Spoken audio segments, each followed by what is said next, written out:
greater than a cowboy with a lasso. It's deeper than a black hole. Create monopolies, except they collect a fee when you pass go. Crisis international, the government de facto. We got no control of this fiasco. This is James Robertson. I'm into metaphysics. I'm also a lecturer. Today's topics, what I want to come out with is affairs of black people, past, present, and future. Have you ever noticed why black people are the only race on this earth that asks for integration, civil rights, rather than human rights? Well, I'm going to tell you a few stories about that. One of the reasons is basically because the leadership of the black community has never been the black man's friend. We have been hoodwinked, bamboozled, and chiseled by our own selves. Matter of fact, we have been the only people that have laid down our lives for the benefit of other people. Now, let's get to the reason why that happens. First of all, you have to look at the spirituality concept and why that has always been prevalent. A lot of us have been told that this started when we came over here from Africa. Well, the truth is, that's a lie. Because we've been over here for aeons and aeons. The black man's presence in America is older than history can even detect. For simple reasons. The world's landmass at one time was one mass. It was only split up decades and centuries ago based off of flooding and erosion. But let's not go on that right now. Let's get down to the state of affairs of why we kill ourselves. We kill ourselves because we've been miseducated based off of feeling that we are inferior and superior at the same time. Let me explain something. To feel inferior means that you're less than the person, but to feel superior means that you're more than the other person. That's where we as a people have always believed that we need to hold on and help everybody else. You ever notice how black people are always the most humane and humanitarian and loving and kindest people to other people? But when it comes to ourselves, we have no compassion whatsoever. You ever notice that? We would take out each other without the blink of our eye. But when it comes down to other people, we are meek and humble. We'll say, we'll let the Lord take care of it, we're humble. That's because of a self-hate within us, is that we feel that we need to be the caretakers and lovers of everybody because of our melanin, which melanin in itself can be a curse. Melanin in itself can be something that can be valuable, but also can be detrimental. Because what it does, it allows you not to see yourself for who you really are. Basically, let me explain something to you. White people, when they judge you, they say, well, I've been thinking about you. Understand? I've been thinking about you. They never say, I've been feeling about you. They never say, I've been feeling in my heart. It's thinking, because they look at you from a logical perspective. We, on the other hand, we are looking at people from an emotional, affectionate perception. We never see other people through the logic. What we'll do, half the time, we being such a defensive people, we'll basically look back and say, well, okay, we're not going to do anything until I'm striking against, okay? Unfortunately, that's not a good defense. Now, the problem that we have is that offense seems to be something we want to leave in the hands of other people. Now, I want to ask you this. If we are such a spiritual people, why are we spiritual to ourselves? Why don't we use what we have, which is more spiritual, which is logic? Logic is what carries you through. Logic gives you the ability to think, to see the world for what it is, without having other people to tell you what to do and how to do it. Okay, let me give you some good examples. Then we're going to slide on back a little bit, and we're going to come forward. Okay, President Obama. A lot of us been told that Obama is the first black president. That's a lie. Matter of fact, Obama is probably about the 10th black president, if you really want to know it. But the first black president was John Hanson. Now, they got another John Hanson that they talk about that was a white man. And they'll show you him all day long. But the true John Hanson that was the president was a black man. That was a merchant, and also he was a landowner. And he lived in the Virginia, Maryland area in the 1700s. Okay, the reason why you will never know about this is because they gotta keep you locked in and feeling like you're inferior. We have never achieved nothing in life. All we ever been is cotton growers and tobacco pickers, croppers, and we doing a few things here, we twist a few hairs here, and we therefore cook a little bit here. Okay, that's fine.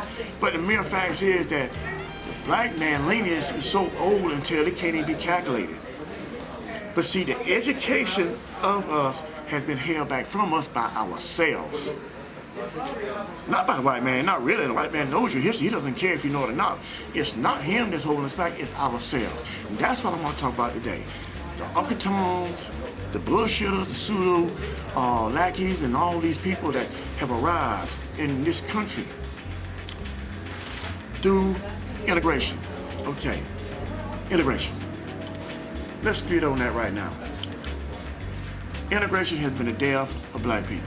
Why? Not because of anybody else, it's because of ourselves. When integration came along, we became more segregated than ever, and it shows today. Back when I was growing up, back in the late 60s, early 70s, there was at least 10 grocery stores in my area. At least 10 black-owned grocery stores. Today, in 2013, there are none. There are none. Okay? There was a time when in your community that you didn't have to worry about having anybody to therefore raise your kids, because the whole community raised your kids, because each one taught one. My neighbor could chastise me. My mom could chastise my neighbor's child. It was nothing wrong with that. There was no sexual abuse, no polygamy. It was nothing like any kind of pedophilism. But when politics got involved, all because of integration, that changed. Integration has been the death of the race of the black man in more ways than one. Because for one thing, what has happened is that we have taken away from ourselves. We no longer are involved with who we're involved with. We want to trade with everybody else. We want to feel good about buying the Gucci bag or the Calvin Kleins. You know, we don't feel like we have a ride unless we're driving a BMW or Mercedes, you know. And what we do, we're buying counterfeit, because realistically, those things that we are after are really secondary. They're really watered down, overpriced junk. That's right. And you'll have a better chance of surviving in a Toyota or a Saturn or just a regular Chevy than you would in one of those high-priced cars. But we have become so petty and so sooty that we got to have the big car.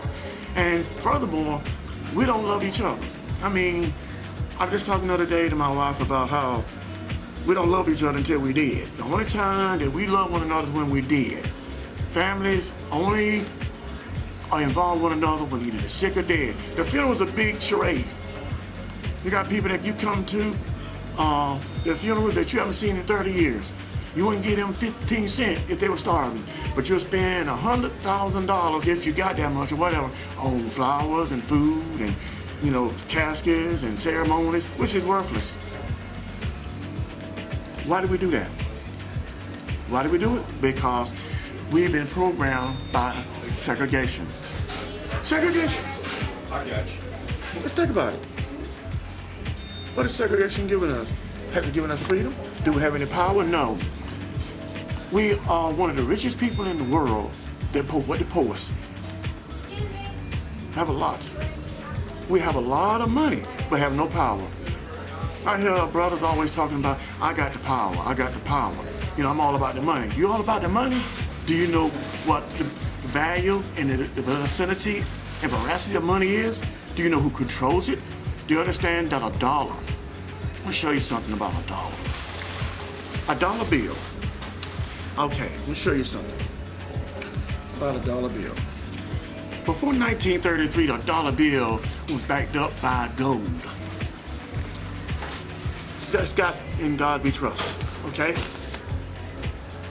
Okay, now it's a paper that is a credit. It's a legal tender. It doesn't have any validity, any value at all. It's a note. It's like a promissory note. It has no value. But we've been told it's all about dollars. That's when we go out here and buy the Jordans and all of the Nicki Minaj and whatever else. You know, we talk about this brother got it. We got the power. You know, they gotta make us, you know, come in and buy what we want to buy because we got buying power. Buying power. Buying power. What is buying power? Buying power don't mean nothing. I can take your money and kick you out of the store and say you stealing. That's buying power. We don't need buying power. We need leadership power. We need structure power. We need nationalism power. The same thing that Malcolm talked about, King talked about too. Neither one of those men talked about integration. They talked about self-determination and self-preservation.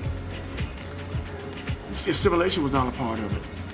The integration part came along under thesis from turncoats that wanted to eat a piece of the pie. They wanted a piece of the pie, they didn't want to share in a piece of the pie, but just wanted to take and get what they could get and leave the crumbs for everybody else. And see, like I'm gonna say again, our leadership is our biggest problem because our leadership basically works for the enemy. I'm gonna say it again. Black leadership in this country works for the enemy. Our leaders are not picked by us. Our leaders are picked by our enemy. Our leaders work for our enemy, don't work for us. Think about it. They work for the enemy. They don't work for us. Not at all. They never have. And they never will. And tell black people, wake up and understand that the way to freedom is not integration. The way to freedom is not integration. Integration was carefully planned out. Let me explain something. See, a lot of people don't understand this, that there's been two civil rights movements. Excuse me, two.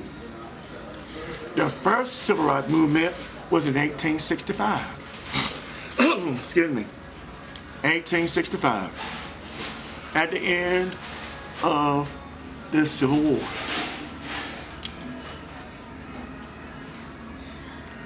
It also was the beginning of colonialism throughout the world. President Abraham Lincoln said these words: I am not in favor of equality among the blacks and the whites. In this country, there has to be a position of superiority and inferiority. And I am in favor of the white man being in superior position and the black man being in inferior position. But, however, slavery is a cruel and unjust law. But I call upon my countrymen to therefore colonize the rest of the world, the non-white world. Okay? And in 1884, 1885 Berlin Conference, that's when Africa was carved up by the European powers like a piece of pie. The second civil rights movement, which started back in 1954, really. I mean, you could say sooner, but we're just gonna go with that date because I don't want to go to the point about the Niagara movement and Marcus Garvey. We've been covering that for 2 days. But I would say it started in the 50s with Brown versus the Board of Education. It didn't come off really until 1955 with the bus boycott. What happened is this. The Civil Rights Movement first began as a system of uncontrollable rage to get the rights of the people so that the black people would have human rights. It was soon changed by legislation to benefit, the status quo. The 64 Act, 1964 Civil Rights Act, and the 65 Act climaxed everything. What happened is, just like in 1865, integration paved the way for capitalism to move forward on to further undemocratize the world. I said undemocratize the world.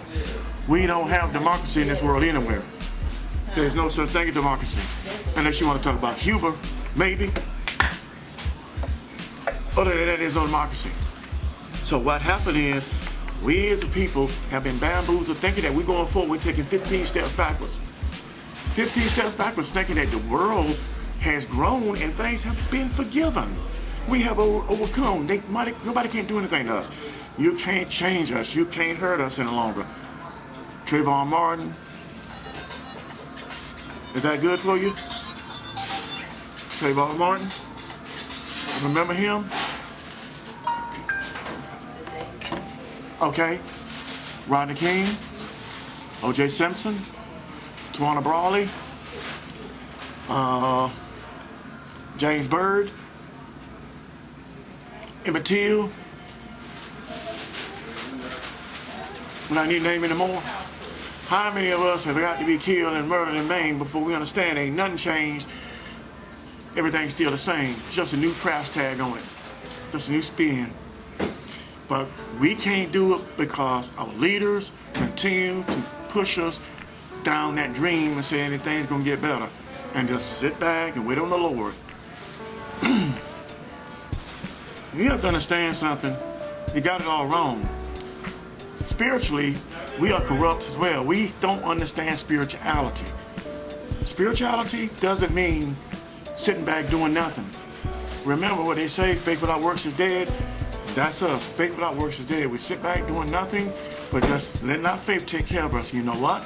That's why we're in the position we're in right now. Because faith is working and works is not working. As long as you allow for yourself to stay stagnant, things will stick that way. That's right. Things will stay that way. It will. It will do that. It sure will. And it won't change. It will not stop. It will keep on going that way. It will. I'm not going to say what we got to do, what we must do. Those are lame terms. It's not what we must do at all. Only thing we're going to do is live, or we're not going to survive. We're going to change, or else change will change us. Okay? We don't have to worry about doing anything. We don't have to sit back and do nothing. We can just keep right on doing what we're doing. Because see, the after effect is this. That the way things are, they're not getting any better. And we're not helping in them things either. We're not helping ourselves because, first of all, we're allowing for everybody else to do it for us. I'm not saying don't be spiritual, people. We are spiritual anyway. But I'm saying don't be religious. But see, religion shackles us. I mean, I've been a Christian, I've been in Islam. Now I'm a straight up agnostic. Does it say I don't believe in God? No. You don't have to go outside and find anything. You're born with that. I'm saying anytime you become organized, integration's organized, religion's organized. Anytime you do that, you have killed yourself. Because what you do, you alienate yourself. Stop alienating yourselves. We don't have to do that. We have alienated ourselves from our own selves by dreaming that things have changed. But we have not changed. We are not citizens of this country. We have no state rights. We are a product of the federal government. That's why whenever we go and try to prove our rights, we got none. We are not supposed to, by law, in this country, protect ourselves against anyone except ourselves. That is a violation. That's also why a black man cannot have a black-owned business solely to itself or anything else, because we fought for integration. Nobody else fights for integration. Everybody else fights for self-determination and nationalism and to be responsible within themselves. Everybody else wants to be provided with the right to be who they are. We don't want that. We want to be a part of something bigger. We want to be a part of somebody else instead of ourselves. We don't want to be a part of who we really are. We want to be a part of who others say we are. Okay, we think that being a black man is having dreads, having the pants down to our knees, talking slang. Where did that come from? Didn't come from us. That came from somewhere else. But we take on the identity of everyone else. It doesn't make any difference who it is, and we take it as our own. And that's not right. But you know what? It's going way beyond that. What I'm saying is this. What we have to do is look at ourselves and say, where have we come from? Where have we come from? We haven't come from nowhere. We are worse off really than we were 50 years ago. If you think about it, if you look at it, we still can get mugged, we still can get maimed, we still can get lynched, we still can get drugged down the street, we still can get discriminated against. we still can be denied whatever just because we're black. Right. And we think because we got these nice little jobs out here, and we can drive these big cars, and we live in these $4,000 or $5,000 a month homes, that everything's okay. And we're going to discriminate against our brother over here, but we're going to call ourselves a preacher or teacher or a man of God, a woman of God. But we don't love our brother over here because he ain't got no money. See, I know what I'm talking about because I got family members and I got in-laws and other people that realistically don't have a thing to do with you because you ain't in their class. But see, the problem is, when it comes down to the man, when it comes down to other people, the white man, the Indian, the Jew, the Chinese, Japanese, we all niggers. Okay? Niggers. Do I need to say it again? And I'm not trying to be derogatory. I'm just saying what they're saying. I'm saying how we are not respected around the world because we don't respect ourselves. The only other people probably as bad as we are, the Native Americans. I think they're a little bit better than we are. Everybody else has that respect. They know that they can't go jump on that person, you know. But we can be attacked from here and there, from up and everywhere, and nothing is said about it. Because one thing I'm gonna tell you, none of the people that are supposed to be the leaders of the black community will ever tell them to fight for their rights. I don't care how many of us will be murdered, maimed, tortured. It's all gonna be, let us pray. Ain't nothing wrong with praying, but you know what? Also, you can pick your guns up and say, we're going to war. I mean, Billy Graham and Jerry Falwell was praying for the troops in 1991 to go to Iraq and kill over 150,000, 200,000 people that never done a thing to you and me. But they laid hands and said, yeah, we're going to ordain this, we're going to pray. Okay? See the big picture? What I'm saying, people, is this. We have to look at things like this. Let's get back to the basics. Let me be human about this. I love black people. I'm not against black people. I'm not really against any people. You know, I mean, it's not about that. We're all racist. We all are racist because we are different species. Racism is not really a color thing. It's a mindset. To be racist is something within your psyche. We are not all human. Some of us are Neanderthal, some of us are Cro-Magnon, and then some of us are human. We are different species. There's nothing wrong with that. Just like a dog and a cat and an alligator and a mouse and, you know, a raccoon, that's a different species. We are different species. We have different temperaments. Why not accept that? There's nothing wrong with accepting these things. Just be real about it. We have to be real. We have to understand that we all have differences in our mind. There's nothing wrong with a person having differences. That's what makes the beauty of life. It's the problem when you try to impose your will upon someone else to make them conform to what you want to conform to. And that's what happens every day. We are not normal, we are natural. It's about what's natural, not normal.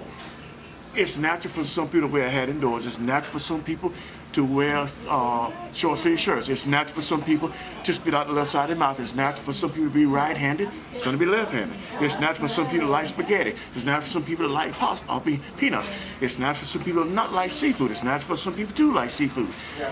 Natural ability is a makeup of the human, or whatever you want to call it, spirit. But we have a conformist society where everybody, if you don't have this, you're not that. Every black man can't play basketball. Every white man is not a scholar. Every Mexican is not a convict. Every Indian is not a sage. You get different varieties of people in each and every way and every spirit in this world. We're all unique in our own ways. But it's what it has to be done. Respect one another. Respect the man for being racist. If a man is racist, that's his business. If he doesn't impose on you, you have no right to try to make another man love you if he doesn't love you. That's his business. But what I'm saying is that why I'm trying to make somebody else love you when you hate your own self. And you can't love your own self. Let's think about it. Let's think about it. And let's see where we come to a conclusion on how we're going to get ourselves out of this situation we're in. Okay? One other thing that I want to say before I end this, it is that it's painfully obvious that we got a ways to go. What can we do to bring about a change? Okay? A lot of people say we need to go to church. A lot of people say we need God. A lot of people say that we need to therefore fight for more rights. A lot of people say we need to therefore become more industrialized. A lot of people say we need to therefore become more independent, wealthy, independently wealthy.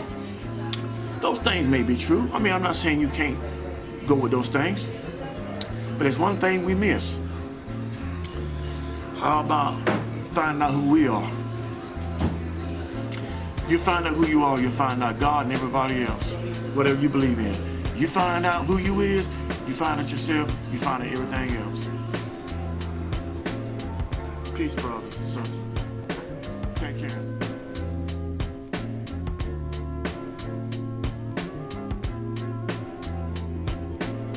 This topic right here is not going to take a long time. I'm going to cover a couple of topics on the subject of sexuality. Right.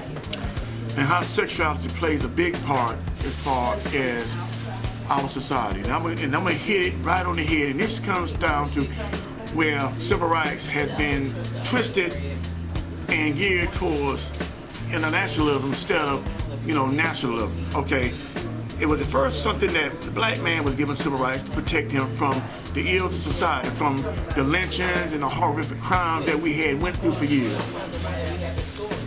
But I don't understand where gay rights came in under that. Now, I'm not against gays. I'm not against that at all. I'm going to say this. To be gay is a lifestyle. That is a choice. And it's a choice that one can take it or leave it. I'm not against it. I'm not for it. Okay. I'm not going to say that a man should not have a right to be with another man. If that's what he wants to do, that's his business. Same with a woman. But I'm going to say that it's not something you need to impose upon other people. Just like I said about racism. If someone doesn't like you, they don't like you. They don't have to accept you for who you are. You don't have to accept them for who they are. But I feel that what has happened is that our society has gone to the point that it's been so downgraded by, politics until it's taken what once was something for protection under the law for protection of rights over the law. It's like, I got the right now. If I want to, I can claim to do whatever I want to do. You got to accept it. The civil rights was never intended for the black man to go out here and say, well, you got to accept me for being a black man. You just got to respect me in my place. I have a right to work where I want to work. I have a right to exist. I have a right to be protected by the law. It never said that I got to have special privileges. That is something that has come about with gay rights policies and also immigration today. Let's look at immigration today. Remember some years back when the Haitians were trying to come over here and they sent them back? Now, they've been immigration has been happening for many years. People have been coming from other places, Cuba, from China and everywhere else, from Italy and all these places. Nobody sent them back, okay? But when it comes down to someone else other than, non-European, it was a problem. But I'm not going to go too far and deep in that. My reason for bringing that up is a simple fact how things can be twisted and turned politically in the face of the deterrence. Let me say it again, deterrent. You know what a deterrent is? A deterrent is something that you do not want to accept or receive, and you're going to make it out to be an ill effect. Otherwise, you're going to make it out to be a lie. Okay, because what's the difference between a lie and a fib? Nothing, just the wording. It's like good and evil, okay? God, good. Evil, devil.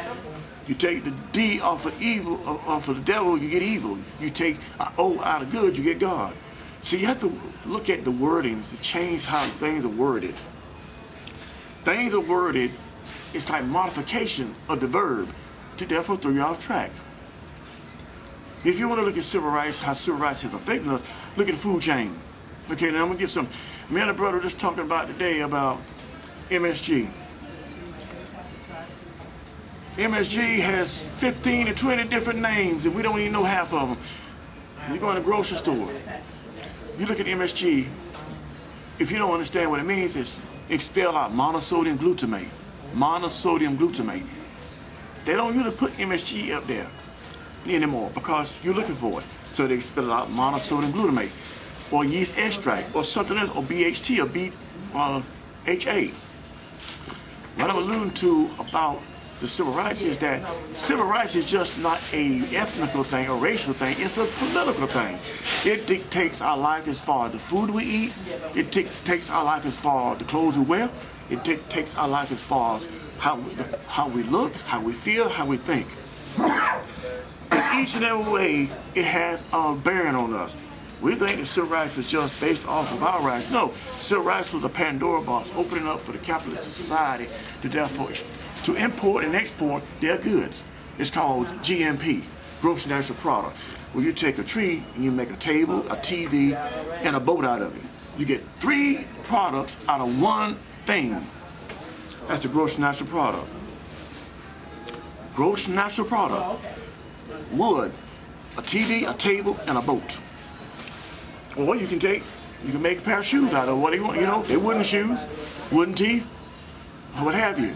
But I'm just giving you an analysis of how civil rights is broader than we know. It's going beyond black, it's going beyond being gay, it's going beyond immigration, it's going commercial. What is civil? What does civil really mean? Civilized, right? Civilized by what? Civilized by someone else's normality of what society's supposed to be. That's what civil means. Civil doesn't have anything to do with racial. Civil has nothing to do with racial. Racial is a national thing. That falls up under nationalism. It's a provocateur. It's very provocative to say that civil rights is based off race. It never was. It's based off of you conforming to the rules of society. What the gays have done, and they don't realize what they've done, they have stereotyped themselves. They have caused themselves to fall into a group. Because what you do in the bedroom is your business. You don't have to tell nobody. If you want to be gay or whatever, that's your business. And realistically, the word gay should not even apply. Because what it should say is that I am a man that loves other men, or I'm a woman that loves other women. I'm still a woman, I'm still a man. Because look, at the end of the day, that's what you are. But see, politics come in here and says, no, I am going to make this out to be something greater, another divide and conquer. I'm going to pit the blacks against the Jews, against the gays. I'm going to pit the right against the left. When civil rights has nothing really to do with ethnicity or sexism. It has nothing to do with it. But it's being used that way, it's been marketed that way. And it's not true. It has become the new thing for immigration. I got a lady down where I lived at, I used to work in a restaurant. Today, she won't hire anyone to cook in her kitchen except the Mexican. That's right, whether they got a green card or not. It's not about ethnicity, really. It's about economic control and power. That's why when people talk about we got the power, we got the buying power, we got the money, you better check yourself. Remember that dollar? Remember that dollar? It used to be in God we trust, it used to be redeemable in gold. Now it's backed by a legal tender, which means it's a promissory note that does not have any value at all. The dollar probably has about 5-cent value, really. Maybe 2 cents, maybe. But it doesn't really have a lot. And we killing each other over that, which is a dead piece of paper, when the gold is being transferred and being confiscated from the continents of Africa and Asia and housed and banked in secret places and vaults and controlled by the few. Let me get to one thing right here that I didn't touch on, and it's not off the pace, it's not off the wall. It's about who controls the world. 2% of the population control the world. But do you know something? They don't have any money. Do you know that the poorest people in the world control the world? Now, you probably say, this brother's going crazy. The world is controlled by poor people that don't own nothing. The wealth is the people own the land and what's produced off the land and how it's produced. There's a movie called Night John. I think it's a very good movie you should get, Night John. Carl Lumbly, he stars in it. And at the end of this movie, This little girl, they're in a church, and her slave owner is getting upset with her and wants to talk about how he's going to kill off all the slaves. She said, no, don't worry. He's not going to kill us. He's a rich man, but he has no money. His wealth is us. We are his wealth. And that's the way it is today. And it's the same way. We got rich people running the world, but they got no money. Because you are their money. The land is the money. The land from here to Asia, to Siberia, all the way down to the South Pole. It's all put in the hands of those people who have no money. Because realistically, it's based off of credit. The world is run from credit. It's all about credit. It's not based off of dollars. We've been told it's based off of dollars. We've been fooled and bamboozled saying that it's all about the money. No, it's not. It's about power and control. And who controls it? Who has the authority? Credit. You can take a piece of paper, a check. You can write any amount of money on that check you want. And you can go for cash and get money off of it. And don't have a dime in the bank. It's based off of credit. And what I'm saying is, and I won't go hold you, I just want to add this to it about the civil rights situation. It's based off of counterfeit. It's counterfeit because what's happening is that it's taking a ethnic presence and a gender presence and making it political. It's taking away the bare fact that realistically it was not about race in no way, shape, no form. Civil rights is what saved capitalism. Let me say it again. Civil rights saved capitalism. Just like the Civil War saved capitalism. The Civil War and the Civil Rights era were the same. They both saved capitalism. Integration saved capitalism. Jim Crow saved capitalism. They intertwine together. If you don't think so, look at it. It saved it. Because if things had remained like they were, this country could not have stood being divided economically. It would rather lose a war, physical war, than lose an economic and a political war. And that's what the Civil Rights Movement was about, as well as Civil War was about. All about that. It was about losing the war politically and financially. Cannot stand to do that. It can lose, it doesn't matter how many people die in a war. If the money is right and the political climate's all right, everything's fine. Everything's fine. Capitalism can't survive. But we was told that it could survive. We was told that it was all about, the rights of the black man. No, it was about the rights of capitalism, because let me tell you something. JFK sure did give a six-figure salary to the Big Six at the Waldorf Astoria Hotel to therefore change everything around so it wouldn't be as it started out to be. And that's a fact. Integration saved capitalism. It didn't destroy it, it saved it. It's like the Civil War. Capitalism, and let me say this, and this falls in the civil rights thing. People are always talking about, we gotta get a job. Go out there, you get a job, lazy, get a job. There are jobs out there. No, they're not. You know why? Because it's not designed that way.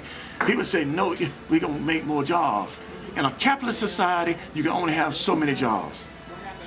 Understand, if you get rid of social security and social programs, you get rid of capitalism. You can't have capitalism without welfare. You can't have it. It won't exist. If you got capitalism, you got to have welfare, you got to have murder and crime. You got to have all those things. You got to have death and disease. Everything pays. It's all a price. Those things make money. You ever notice when something new comes in a disease, it never leaves? It's not going to leave because there's money to be made. In a capitalist society, everything goes. Murder, death, everything. Prostitution, ignorance, all that. Illiteracy, all those things make money. The penal system is a big multi-billion-dollar industry. It's not about stopping crime, it's about keeping crime going. You gotta keep crime going in order to therefore keep your pocketbooks rolling. You cut out crime, you cut out the judge, the lawyer, the prosecutor, the sheriff, you cut out the police, you cut out the prison system, you cut out all that. That's a lot of money. You think they rather lose money? You think they rather save your ass than lose their money? You think they rather protect the citizen and stop, all this crime and drugs from coming in here? No, the hell with you. We're gonna keep the money coming, and if you survive, you survive. If you don't, you're fine too. Now, socialism is totally different, but nobody wants socialism because we've been told socialism is wrong. Socialism, you don't have to worry about employment because everybody's guaranteed employment and the right to pursue the happiness. That's what real democracy is. But we don't have that. We got capitalism, mercantilism, totalitarianism, aristocracy. That's what we have. And as long as we got that, we're gonna have what we got. And understand this, everything's by design. There is nothing by mistake. Everything's by design. Everything. So people, black and white, gays and lesbians, get off the civil rights binge because it's another political ploy that's trying to just take your mind off the real facts of life. That capitalism is based off of exploitation, manipulation, murder, disease, death, destruction, annihilation, whatever you have. It's all about that. It always has been, it always will be. This is Dr. James Robinson. You have a good day and peace be with you.